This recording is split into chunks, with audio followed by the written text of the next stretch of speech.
So I had some questions of people asking me. They've seen some of my other drift videos using the Supermoto usually. You've seen some of my videos drifting the Harley, but some people wanted some how-to on how to drift the Harley. It's going to be the same basic things as what you saw in my Supermoto drift stuff. Same basic principles. You're going to use the rear brake to kind of slide in. That's how you're going to start figuring out the drift, I guess, is figuring out how to slide the rear end in. And then once you figure out how to slide that rear into it, then you start figuring out how to power out. I definitely think with these heavier bikes, being able to turn the idle up is going to make a big difference, but we'll kind of show you some of that whenever we get into it here shortly. So with any size bike, as you can see right here, I'm kind of just starting by figuring out how to slide the rear to start the actual drift, and at what point I need to just slide the rear end around until it's ready for me to pop the clutch and get the rear wheel spinning to finish the drift. First half of the drift, though, is just locking up that rear wheel.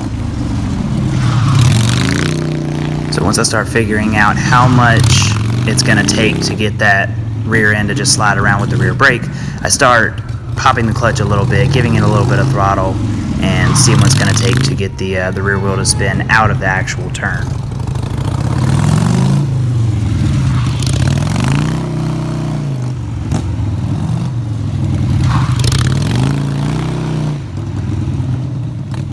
Okay, so I slowed this clip down. This is an excellent view of coming into the turn. You can see I stomp on the rear brake, so the rear wheel is going to stop.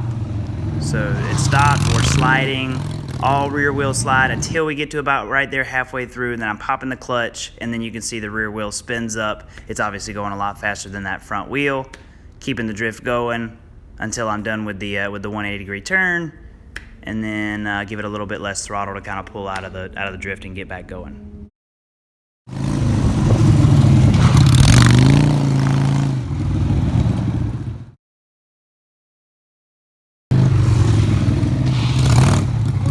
Definitely going to help you out to be able to turn the idle up. I don't have my idle turned up today just because we were doing a real quick video just to kind of show you some of the basics.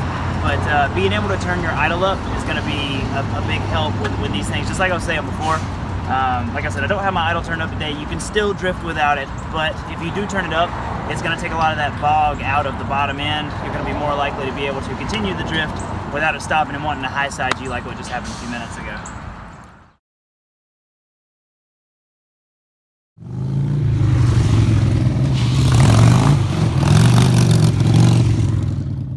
And if you saw any of my how-to drift videos in the series as before, the ones where I was riding my Supermoto, you saw that I like to drift around all kinds of different objects, all different shapes and sizes.